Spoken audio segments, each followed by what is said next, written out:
If you haven't kept up with inconsequential Twitter news, you'll not know that there is a Nvidia open weights paper being thrown around. This paper has been signed by pretty much every company you can think of. OpenAI, Meta, Google, right, the big players in the AI space. One thing you'll notice though, it is not signed by Anthropic. People getting up in arms on Twitter about this. And just today, Anthropic has come out and completely clarified that they have no intent on signing this paper. And so you've got people like this whining and complaining that they are not signing the paper. Meanwhile, people like Julian, which works at Anthropic, he is throwing some tomatoes at the companies that did sign, highlighting the hypocrisy of their belief in open source. I think we can look at some of these companies and say, are you really invested in open source? Right? Microsoft, half of the companies on here, if you look at their portfolio, they are definitely not a very open company. I want to read Anthropic's perspective on this paper. This is from Dario Amodei directly. But before we get into that, let's get an understanding of this paper for ourselves. In this portion, it discusses what this article is really about, which is the proliferation of open weight models. It mentions that AI models that anyone can download, inspect, modify, and run on their own infrastructure are an important part of the foundation because they make advanced AI more accessible, adaptable, and widely available. So really what we have here is we have Nvidia acting like heroes. But at the end of the day, I don't think it's hard for us to realize that Nvidia very much benefits off of anything relating to AI training. And this also assumes that everyone that sees these open weights is from the US. While it might be true that, hey, yeah, if we could get these open weights to US companies, it would help us as a country get further. The reality is it's not going to be like that, right? This is going to get in the hands of other countries. There's no doubt about it. The paper goes on to say, open weights expand access to AI economy. Startups, established businesses, universities, and public institutions can build on advanced models without training one from scratch or paying frontier model prices for every task. Right? If we can have Anthropic pay the bill, spending hundreds of millions of dollars plus on training a model, say for something like Fable, some Joe Schmo company can take these weights. And although the weights don't give you everything, right, you still need compute and there's still a lot of other moving parts, Joe Schmo could potentially go in and train it for probably a tenth of the cost and still get a very effective model. And so from the perspective of the flagship company, it is a net negative. From the perspective of the smaller company, net positive, of course. Open weights let every organization match the right model to the right job at the right cost, yada yada. This is the part here. America wins the AI era by diffusing it into workflows of factories, hospitals, farms, classrooms, and Main Street businesses. This is making a lot of assumptions. I think it completely disregards the negative aspects of people using it maliciously, right? I'm not going to say other countries that aren't US are malicious, but still, China would be using it. Cyber attackers, scammers, right? Any good part that you mentioned here is also in part going to be impacted by this. Also realize too, right? When they say things like, oh, farms, hospitals, ain't no farmer got compute.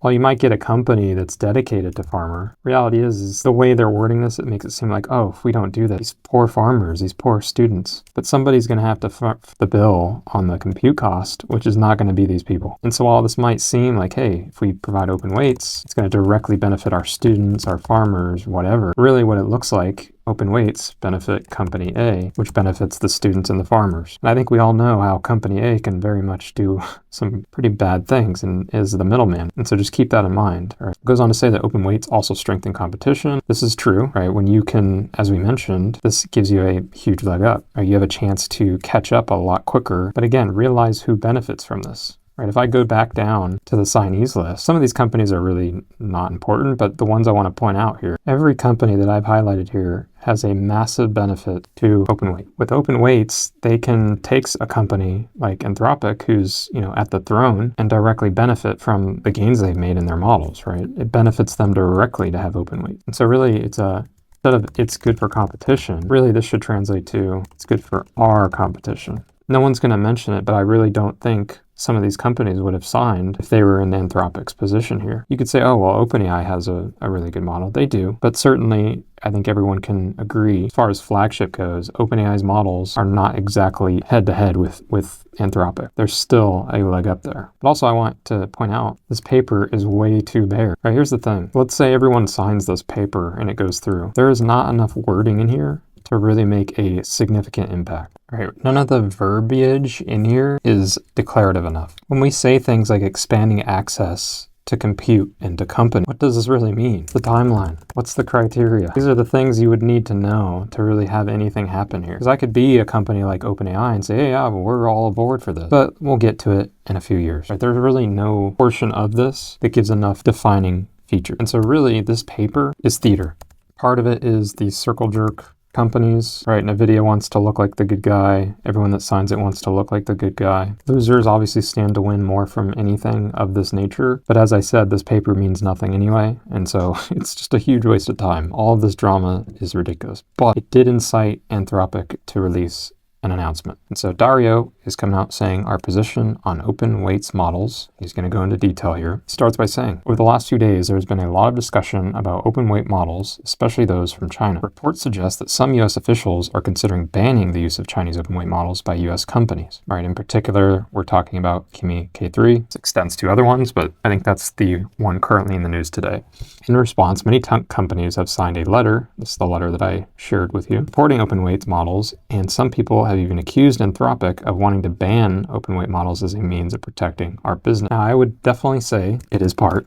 Realistically, it does benefit Anthropic to keep these held under. And so I don't think this accusation is completely off base. But as we're going to read, there are a lot more reasons to this. It goes on to say that anyone who has read my past writing should know that I don't regard such bans as a useful measure. But let me state it clearly so that there is no doubt. Anthropic has never advocated for a ban on open weight models. I don't think anyone has, right? And that's the problem with in a position where it's like you're pressured to sign this thing, because if you don't, you get bad publicity and people will bucket you in some type of way. The reality is they never advocated for banning it anyway, right? There's this false assumption that if people don't sign this, they're against open weight, but it doesn't need to be that way. It goes on to say that open weight models that don't have dangerous capabilities are a public good. They don't cost anything besides the compute needed to run them, and they provide value to businesses, developers, and researchers. And as I discussed earlier, this compute part is very important. Like when I was saying before, you can't position this as a benefit to farmers or people that can't afford this compute portion. Sure, we could give this to companies that can provide it to them, but at the end of the day, you're still a company and you have an incentive to monetize. But it is fair to say that in general, it is a benefit, right? If companies can start up just because of having access to easy training methodology. Protectionist bans would not address my most serious national security concerns. Specifically, I'm worried about two nightmare scenarios. And so he describes these scenarios down here. He discusses the dangers of really elements outside of US. As I was talking about earlier, this won't only benefit US. There's literally no way we can completely regulate this. And he's not specifically harping at Chinese, right? He does mention Chinese Communist Party, but really he's discussing any entity that's not US, right? Any country that has less regulation, if they get access to weights that allow them to speed along this process, you're just giving power to something that could be dangerous in and of itself. He finalizes this portion here by saying that in fact, the most dangerous model may be one that is trained in secret and handed only to the People's Liberation Army for use in drones and the Ministry of State Security for surveillance and repression. These are the people that no one's going to think about and put in these papers because it doesn't look nice, right? You don't want to put that. You want to put all the good that can happen from it. The second portion is mainly talking about biological attacks and cyber attacks. And kind of as he mentioned earlier, the bad actors here are not going to be legitimate U.S. businesses. They're going to be the ones that are not U.S. businesses. And when you reduce this barrier of entry, you're just adding more risks to that. And so he does call out a few things that he does support with the letter. We should not sell powerful chips or chip making equipment to China. This part he agrees with. We should crack down on industrial scale distillation operation, and all sufficiently capable models, open and closed, should go through mandatory safety testing. And so ultimately, because of the things that he doesn't agree with, right, the two concerns that he outlined regarding non-US actors, that is why they chose not to sign the paper. But he finalizes by saying, to summarize my and Anthropic's position, we have not and are not advocating for a ban on open weights models as a category. We should instead focus on keeping powerful chips out of the authoritarian hands, stopping industrial scale distillation, and requiring safety testing of all sufficiently capable models, open and closed. Right, so ultimately they're coming out with, hey, open weights are fine. You know, this is totally cool, but it should not be an answer to our problems. And I'm inclined to agree with them. I think this paper was primarily designed as a way to benefit either the ones that are losing or the ones that benefit from everything, aka Nvidia. People keep comparing open weights to open source, but in reality, they're completely different. The difference is open source doesn't require this, right? I can release code onto GitHub and it costs $0. Yes, there's man hours that go into, actually developing the code, but come on, we're talking a significant difference compared to open weights, which potentially, I mean, obviously there's a lot more to weights, right? You can't make a Fable 5 with just weights alone. There's a lot more to it than that. But you're definitely saving a significant amount of cost by getting the weights right off the bat. So anytime somebody compares open source to open weights, I really hate that. I think this is truly a business thing. And to me, it's more akin to sharing a formula. It might be the case that companies like McDonald's are required to list the ingredients of the food that they're selling, but it is not a requirement for them to sell a formula. To me, open weights is more akin to that formula. Yes, there are some additional aspects to it, but there's a secret to the sauce that I think is more important than open source. Paper says, just as open source software demonstrated that transparency can be more secure than obscurity. Again, this is completely false when it comes to open weights. As I discussed, right, open weights isn't the whole story.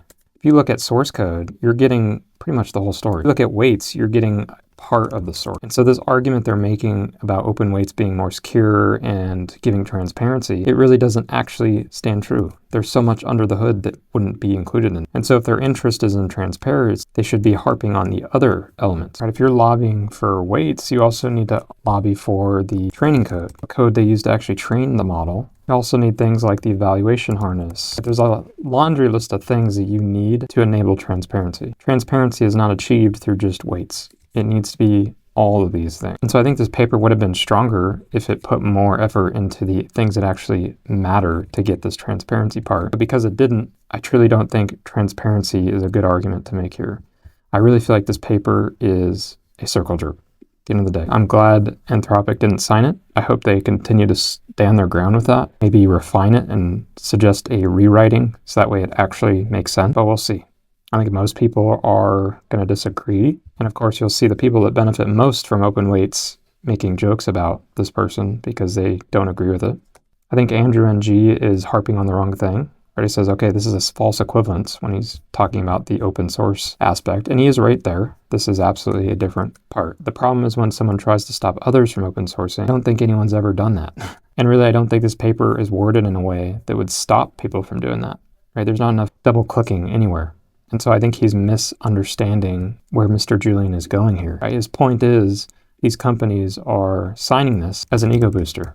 They want to feel like they're being summoned to help everyone on Earth by signing the paper. But this paper does not matter. It doesn't matter at all. It's a waste of time.